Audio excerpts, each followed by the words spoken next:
This podcast is brought to you by Penji. Penji is a creative subscription service that gives you access to pre-vetted, agency-trained creatives from all over the world. From graphic design to illustrations to social media management and web development, it's all included for one monthly price. It's time to say goodbye to the hassle of searching for top-notch creative talent. With Penji, you get quality and consistency delivered right to your inbox every day, carefully crafted for you by humans. So meet your new creative team today. Head over to penji.co for more and enter the coupon code located within the podcast show notes. Hello, everyone, and thank you for joining us on the Fully Managed podcast. Thank you, Bill, so much for joining me today. I really appreciate it. Happy to be here, Shannon. Thank you. Beautiful. All right. Okay.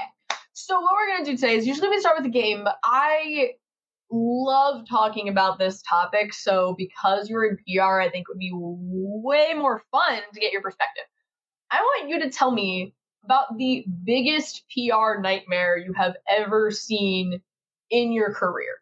And this doesn't have to be one that you worked on, but just one that you just distinctly remember, because I love talking about these. They're like my guilty pleasure is to find out about them. So I would love to hear your favorite, your top.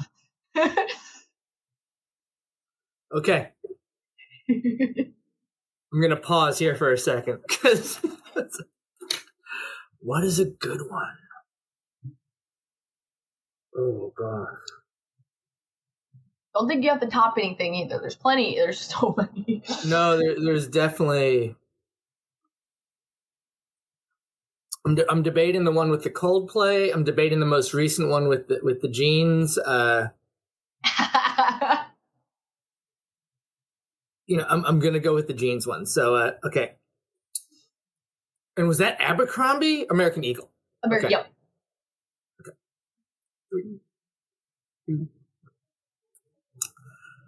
It's fairly recent, and it's a brand that wasn't on my radar at all, but it's the American Eagle Sydney Sweeney campaign, which, take it for what it is, I had no idea who she was before. I hadn't thought about American Eagle in a very long time. Whatever. There's a lot that went into that one about, do you believe what American Eagle was saying? Do you believe that there was something more subvert than just saying, hey, this blonde-haired woman has a nice figure? Was there more going on there? But if you dive into it, something that a lot of people missed is that because American Eagle had to report earnings, they were in a quiet period when that came out. So there was all this news about the campaign, and they had to be quiet because, and this is the worst part, being in their comms department, it was incredibly successful. Traffic to the website went through the roof. Sales went through the roof. We're talking brag-worthy hockey stick sort of things that their comms team would have loved to say, hey, listen, one, no, we didn't mean any of this negative attributes that people are transposing to it. And two, the campaign was stupid successful. So, and that, again, I didn't even think about it when it came out, and I know how it could be polarizing for a lot of people, but looks like the majority of those out there, especially people that buy jeans, it hit the mark. I completely understand your perspective. I think that it is, whether you agree with the intentions behind a campaign or not, if it does what they're looking for, I think that there's something to be admired about it, regardless of the fact that maybe it's not the most PC, for lack of better phrasing. It happens all the time. I mean, all press is good press kind of perspective, I guess, is like, that's not necessarily true. But if there's something that you put out there that causes controversy, but you're kind of able to rebut about it, like if you have a rebuttal in which like you can't really prove, and again, like, none of us will ever know the true intentions other than the people that launched the campaign, and even they might not know, you know. I think that if you have something like that done and it is successful, again, it is still something to be admired regardless of the possible intentions. There's so many things that could have been missed, that they could have maybe done better, but, you know. Oh, of course. And it was polarizing, and and it's funny because internally, that there are people looking to check boxes in terms of like, hey, did we do this? Did we not? In advance, because what you don't want to have happen is that sort of uproar. And what I'm not sure about is if the negative backlash fueled the positive results, where like, oh my gosh, I don't know if I would have heard about it if there weren't people in my network that were very much against the campaign. I'm like, oh, let me look at this. Like, who knows how many other people heard that backlash, went and then bought jeans. Yeah. I didn't, but I'm sure a lot of people did. I'm sure, yeah, because they were reminded of the brand. I mean, I'm sure that, that was a time to probably drop a sale, which I'm sure they probably did. Apology sale. Here you guys go. Buy one, get one 50% off jeans. But yeah,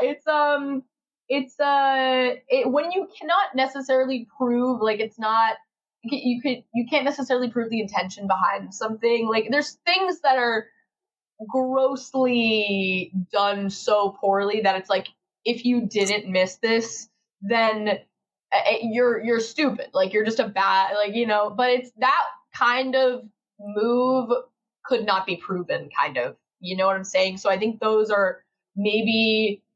kind of controversial campaigns are kind of, and again, I don't want to take one side or the other, but like, the best in the sense of that they're smart if they're strategically trying to put out controversy and make themselves more relevant, because you can't prove that they had ill intention behind it, even if they did.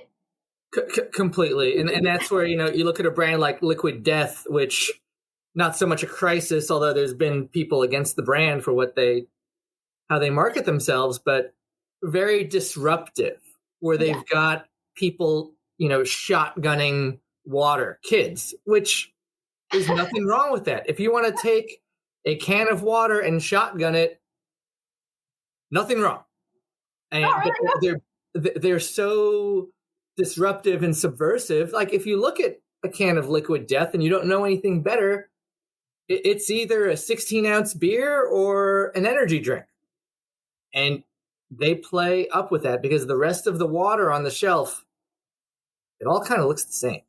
Exactly. And you're kind of just picking the cheapest option at that point. But, the branding really does work, and standing out really does work. Yes. Well, thank you for entertaining me and getting a little gab in about, I can't even say if it's a failed campaign, because, I think maybe their intention, what ended up happening, their goals were probably fulfilled. So we'll see. But thank you, one, for participating in that. And now it's time to give the floor to you even more. Tell us a little bit about yourself. Tell us a little bit about your career journey thus far, what you're doing today, and what, anything that you think is relevant for the audience to know. Oh, gosh. Well, I hope everyone watching hits the 1.5 button on this one so they get through it faster. My career journey is fairly unique in the PR landscape in that I had no intention of working in PR. Let's go back to the 90s when I went to college in upstate New York at a college called Ithaca, not Cornell, but adjacent to it. And I majored in advertising. And I also ran the Ithaca College Snowboard Club. So this is the 90s, before snowboarding was quite what it is now. Remember that last part. I had that on my resume as I was applying to jobs in Manhattan. I grew up on Long Island. Working in Manhattan was not that big of a stretch. I could commute from my parents' house. And a recruiter who worked at an ad agency saw under extracurriculars at the very bottom of my resume that I was in the advertising club, of course, and I ran the snowboard club. He leaves a message on my parents' answering machine. We're talking tape back in the day. Saying, listen, we don't have a spot for you at this ad agency, but this PR firm that we work with, Cohn & Wolf, just landed the Byrne Snowboards account, and they need an administrative assistant. My mom plays the message, looks at me, and she's like, this is a thing? Because, dial it back that my parents are both from the Bronx, not skiers. We're not winter people. I was, but, more that I grew up skateboarding and that, led itself to snowboarding for me. So I was like, okay, cool. What the hell's PR? Yeah. Right?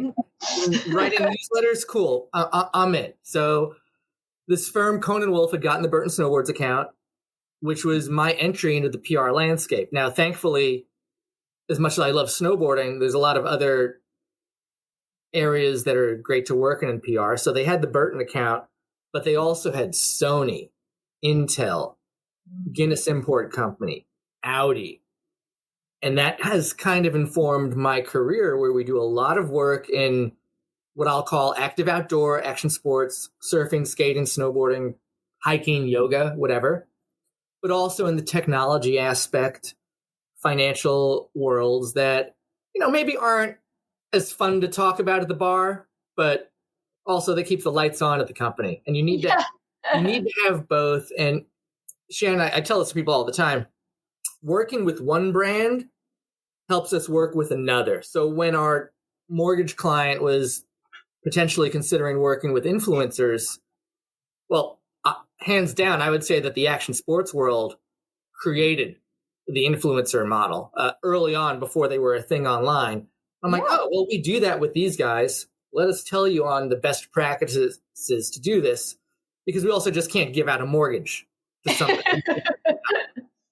So these are the ways we can go about that in content creation. And I love it because it keeps you, when you work in PR, you get the same thrill because it is earned media. It's not given. It's not like buying an ad.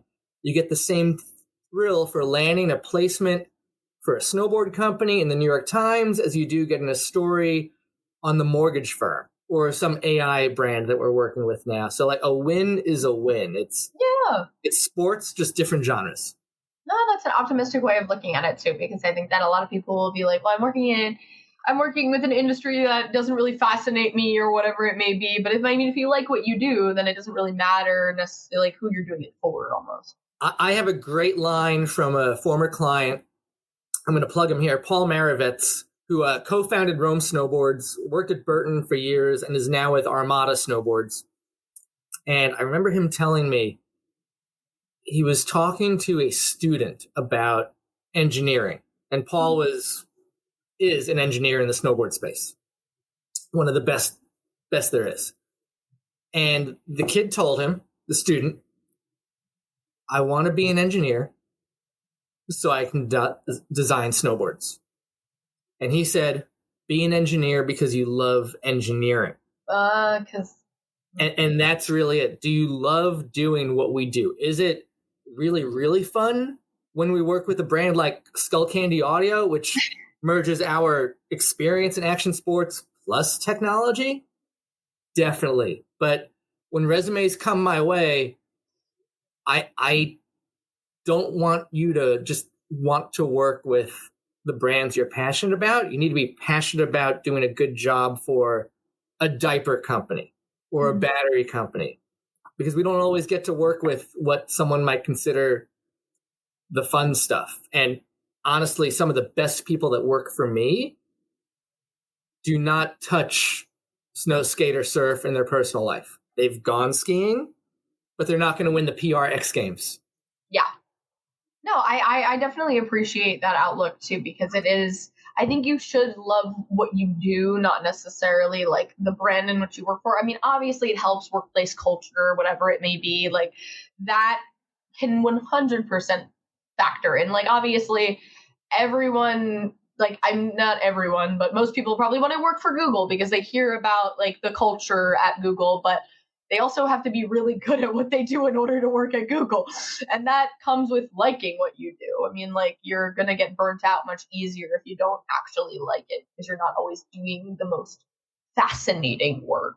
Definitely. If your identity is rooted too deeply in the company you work for, whether in-house or at an agency, you're going to have a huge issue later if things go south and you need to go from Google to another brand.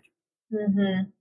And that could be a mental struggle for a lot of people where they only want to work in one genre, especially when it comes to like branding, design, things of that nature, where, hey, listen, there's only so many Googles out there. So you need to be okay working with, maybe it's the number 2, or maybe it's just a whole different lane. Yeah, no, I completely, and I really admire people that are able to like get out of their space, even if it's something that's comfortable too. Like I I follow, I think, I believe she was the previous marketing lead at, why am I blanking up? Duolingo. And she was obviously incredible. She kickstarted this, like the most successful campaign of Duolingo ever. Like Duolingo is relevant because of this woman. But she recently left Duolingo because she was like, I'm known as the Duolingo girl. Like I love what I do, and I don't want to be necessarily just associated with one brand. I want to be associated with my work.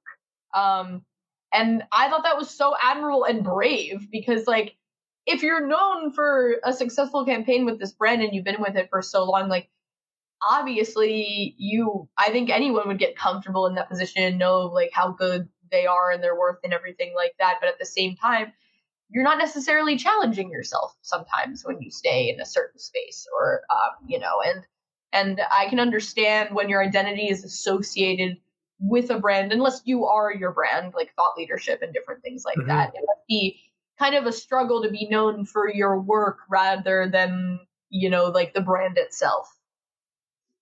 Definitely. And I think that's incredible. But anyway, going off of what you were mentioning before, like working with global brands, and like now leading a PR agency that's known for specifically like challenger brands, what is like a mindset shift that you kind of had to have for between like those separations? You're nailing it. So we don't work with the Sonys usually any longer. They tend to go to the bigger agencies, and rightfully so. They need a certain thing. So there is that challenge, and you need to work. You need to. All right, starting over.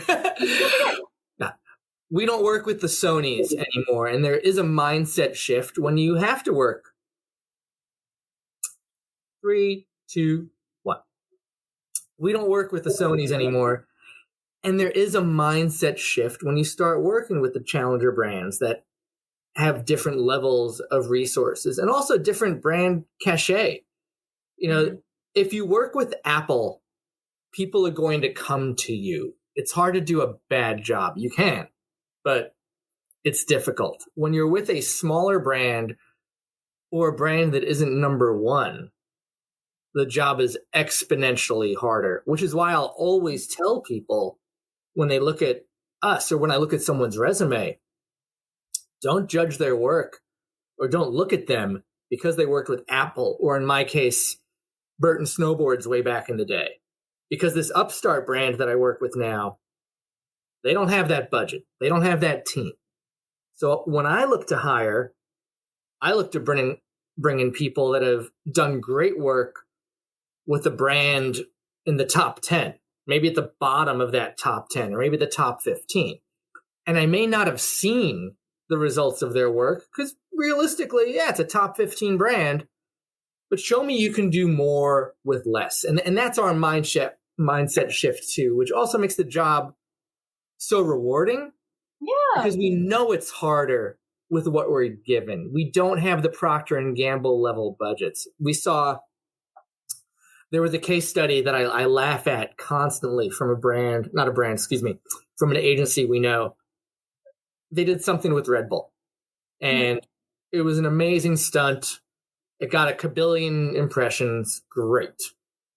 The budget was through the roof. The budget for this one little activation they did was all the marketing budgets of the brands we work with. And I'm like, all right, that's apples to pears. So you've got to be able to work with what you've got. And to an extent, I really do love it because it's a mindset shift and it lets us get creative and scrappy. And years ago, we were early dealing with bloggers and people of that nature. And now we're early dealing with Redditors and Substack publishers. I don't know if do we call them Substackers? Yeah. Do we call them stackers? That's such a good question. Let's own it right now. Stackers. Yeah, I like that. You heard it here first, fully managed. Stackers. But dealing with those. But there's a mindset shift, too, that needs to happen on the brand side. Because you're not going to get that Wall Street Journal feature. You're now going to get a stacker writing about your brand who might only have 40,000 subscribers. But Shannon, they're the right fucking 40,000 subscribers, and that's what matters. Yeah, no, that it's really important to make that distinction because I think that there will be times where brands will come to you and expect kind of the world, probably sometimes in which they don't realize that that's not really what we're working with budget-wise half the time. But it's also like but it's also a testament to if you target the correct market, it doesn't necessarily matter that you're reaching like millions of people. It just matters that you're reaching the right thousands of people or even hundreds of people. You nailed it. We get too caught up with vanity metrics of how many impressions, who saw this versus is it the right customer for you? And that's, I know you dabble with social media personally. Whenever I see something in my feed that's like off, I'm like, hey, you know what? I'm not going to buy a Maserati. Like, this is wasted on me. Like, it's like, when the algorithm is broken or you're just going off of pure impressions, you're missing the mark. Yeah, exactly. If it's not pushing someone to buy into the service or the product, then it doesn't matter how many people watch it. I mean, like, unless you're, looking to make money off of the watching, I guess. But other than that, I mean, that's if it's an influencer kind of situation. But yeah, other than that, it's a failed opportunity. Like the numbers for that don't necessarily matter if the correlation is not the same with buyers. Agree. And people don't understand that a lot of the time. No. But even show me the impressions. Yeah, show me that it doesn't matter. The impressions don't really matter. I mean, like if no one watches it, but a bunch of people buy your product because they somehow saw 2 seconds of the video and they're like, I've never heard of this before. Let me go. That's enough. But so speaking of like influencer marketing and affiliate strategies that you guys offer, and what we just talked about is some misconceptions that brands might have. What do you think are some common mistakes that brands make when trying to turn influencers into brand awareness or allies kind of thing? Love it. It starts with outdated thinking. People are living in the past when it comes to marketing. And what I've said before, my worst client is someone that was successful 15, 20 years ago, hasn't been in the game a while and comes back now like, we just used to do this. Yeah. Cool. That's nice. Yeah. Let's look at, and I'm not a stick and ball guy, but let's look at football. You win football by scoring more points than the other team. Great. But if you look at a game from 30 years ago to today, it's changed. The way they move the ball has changed. What they do with the ball has changed. Yes, it's still this oval thing. Still got to get it in the end zone or through the goalposts. But how you do that, and the competition is higher. Dudes are bigger, right? Let's just start there. Like, it's someone that was pro 30 years ago is going to have a tougher time now. So when it gets to influencers and things of that nature, they want to dabble too much, and they expect more than they're going to get. They expect what they would have gotten 15 years ago. Mm-hmm. And it's a mix. You need to, I don't want to say go all in, because going all in means that you're all in and then you have nothing left for anything else. Yeah. You need to really do it. We see brands all the time. Oh, I went with 2 influencers. Awesome. Okay, what are the chances are that people are going to see that? You need to hit me in so many places. Let's look at basic advertising. You need to throw your logo on the coffee mug, on the billboard. I need to see it in my Instagram reels because I might not be ready to buy a car or, in your instance, a new laptop for gaming or something like that today, but you need to stay in front of me more. And that's one of the things we see in PR in general. You can't just rely on, oh my gosh, we just got that one great hit in Wall Street Journal, CNET, your local newspaper. You need to stay in touch and on top in the mindset. So with creators and influencers, they don't go in enough and they expect more than they're going to get. So for a creator, influencer, whatever, if they're not like a Kim Kardashian level, those people are looking to make as much money as possible, which requires them to either make a decent amount from your brand or have more brands on deck. So getting 1 or 2 posts a month, it's not going to cut it. You really, we call them campaigns for a reason. I don't love the word, but you need to constantly be doing it. And, Shannon, the amount of times people tell me, oh, we did this and it didn't work. And I look at whatever this was, whether it was buying ads, working with influencers, or working with PR, you didn't do it enough. How fully did you actually do it? Yeah. Oh, I want to get in shape. I went running once. Cool. Yeah, same thing. Yes, you did burn 200 calories. Now keep doing it. Yeah, no, I completely understand what you're saying. It really is it's also a mindset shift to what you were saying earlier of people trying, like, actually understanding the effort that goes into properly doing it. And I think that's something that with any kind of marketing in general, I think there's a lot of discrepancy between what people understand is necessary. A lot of people just think like one hit is going to, skyrocket their business. And that's not, it's almost never true. I mean, sometimes a really good campaign can, or a really good stunt, because I shouldn't say campaign if it's not longevity. Sometimes a really good stunt can bring you publicity, and like sometimes that can skyrocket a brand, but there's going to be like an immediate drop off if that's all you're doing. There is so much competition now because of how things have changed with technology and the media and, this device, right? That it's easier for brands to get on the field and compete, but it's harder for them to win. And I'm a little older than you, but there was a time when there were only 3 TV networks, right? And it was okay. You could just run ads on them. You could run ads in the daily newspaper, which came out once a day and sat on the coffee table. This is now the daily newspaper, and it's got 3,000 channels on it. So I know we say it's annoying when someone's at whatever, the bar or coffee, or like on their phone, but there was a time when people would open up the daily newspaper at breakfast and read it. But now it's just so much harder, and brands need to realize you need to do more. And again, the billboard, the sticker, the coffee mug, the article, you can't just rely on one thing.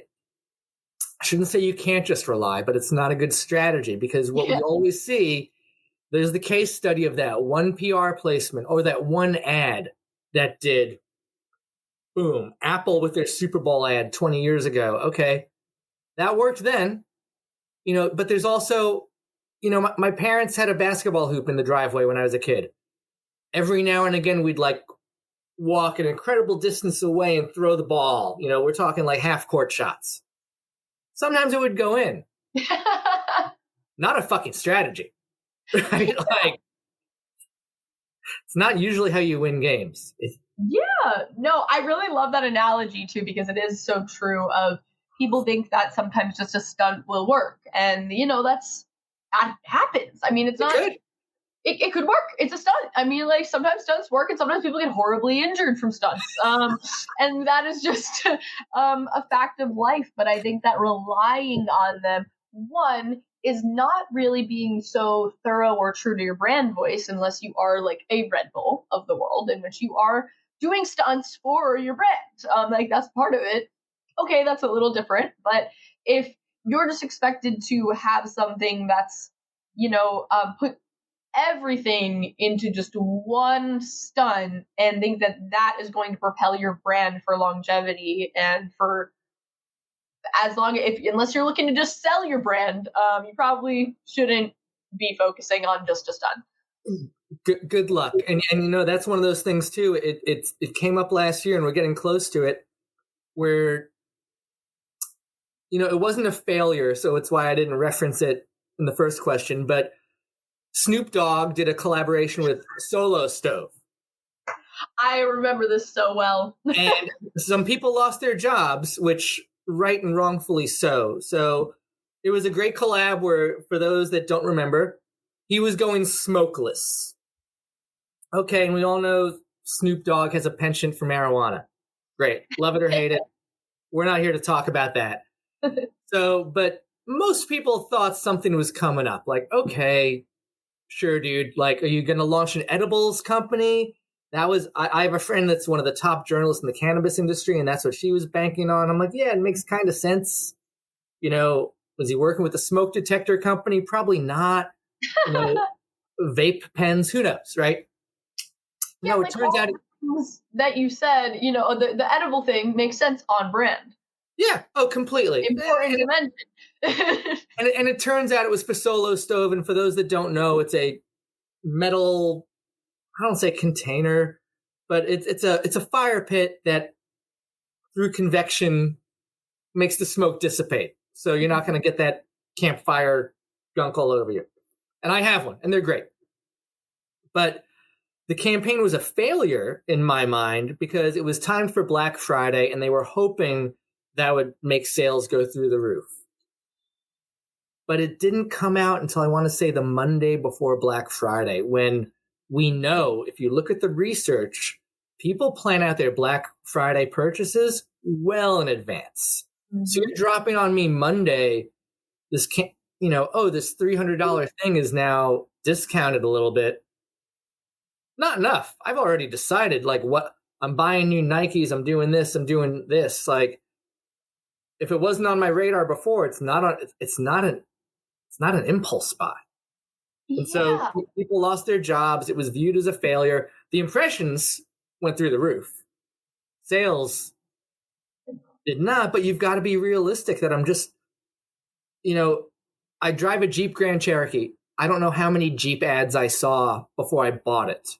Right. Mm-hmm. Doesn't mean all the ads were failures, but I don't buy a new car every year. I think that there's definitely something to say about that campaign specific. There's so many things to say about that campaign. But I think that I can interview you. No, but I just love to nerd out about campaign failures are so fascinating to me because I think that almost more times than not, they're not complete failures in the idea that no one was thinking throughout them. There's like something that someone just didn't think of, or they were too hyper focused on the end goal to really realize that the goal itself was the wrong goal. For example, this is a stove for cooking, correct? Is that more like campfire stuff? Campfire stuff, but so like roasting food. Nothing more than marshmallows. It's more like a fire pit, for your backyard. Why would Snoop Dogg be the brand? Why would you choose Snoop Dogg, someone who is not known for camping, as the person to represent your brand in the first place? Like, to your point about when the campaign came out is 100% extremely a factor. Like, they should have thought of that in general as well. And I'm sure, honestly, you could blame Snoop Dogg. Maybe he just didn't put it out at the right time. He smokes a lot of weed. I wouldn't doubt it. However, why that person? And that is what is the difference, I think, between something that's strategic and something that is a stunt. Is that campaign was hysterical. It shocked people. People thought he wasn't going to smoke anymore. They were very confused. And yes, it drew impressions, which is exactly what they thought would work in order to make money. But they didn't stay true to their brand. It makes no sense that Snoop Dogg would advertise this product. Like, the campaign itself makes sense on paper, makes sense to draw people in, but doesn't make sense for people who are following Snoop Dogg are probably not campers. I mean, some of them might be. But if Snoop Dogg influences you, yeah, he's not an influencer in that space. He's an influencer, and people, and listen, I like some of his songs, but the influencer needs to be right for the brand. And when you throw, like, Kim Kardashian can drive sales for certain products. Yes. No and one others, she does not. Yeah, you're not going to buy a baseball that Kim Kardashian is advertising, because no one that is interested in, most people that are interested, I should say, that are interested in baseball are probably not going to want something that Kim Kardashian is selling, because they're going to, just like, and people are annoyed with Taylor Swift because she's so relevant with the Super Bowl, and football watchers are not usually Taylor Swift fans, whatever it may be. It's just like, there are certain things that just don't make sense for something or a brand, because you're not considering your audience. I mean, like, it would make sense to spend less of the budget, have several niche camping influencers that people follow for camping advice, and have them sell the stove. Love it. No, you're spot on. Getting off track, just a little rant. No, it's fine. Sorry, Solo Stove people. Love the product. Yeah, no, the product is probably great. I don't have it, but it's wonderful. And I wouldn't know because Snoop Dogg didn't tell me. But anyway, so speaking of the noise in the space as well, so, like, how do you recommend, and I know obviously there's not a cookie cutter approach for all of this, but, like, how do you recommend is the best way to stand out in all of this noise? Because most industries have it's twofold. The first is timing. So you need to give anyone that you're targeting, whether it's a customer, I don't love the word consumer, it's a customer, because we never say, this is a tangent, no one ever says the consumer is always right. Like, how weird does that fucking sound? The consumer is always right. Everyone's a consumer. Yeah. Like, my dog is a consumer. He's going to chew grass on the way, like, during our walk. The dog's always right. Yeah. My dog is always right. Love you, Ollie. You've got to give your target. So the customer, or in our case, the journalist, you've got to give them time to even see the message and digest it. So one of the biggest issues we see with failed PR campaigns is not enough timing. Let's say that you, Shannon, are, a journalist at whatever top publication we want our client featured in. Okay.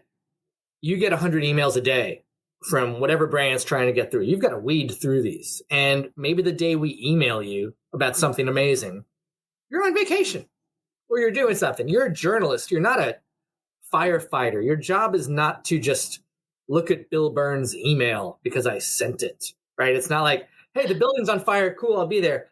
Hey, Shannon, our client released something, a new shade of gray. Oh, no way, Bill. Hold on. Let me break my dinner plans to go do some shit. Like, no, fuck off, Bill.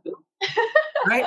So timing is critical. Give them as much time as possible. Like, people plan their lives in advance, whether it's what they're doing for Thanksgiving or what they're doing Friday night.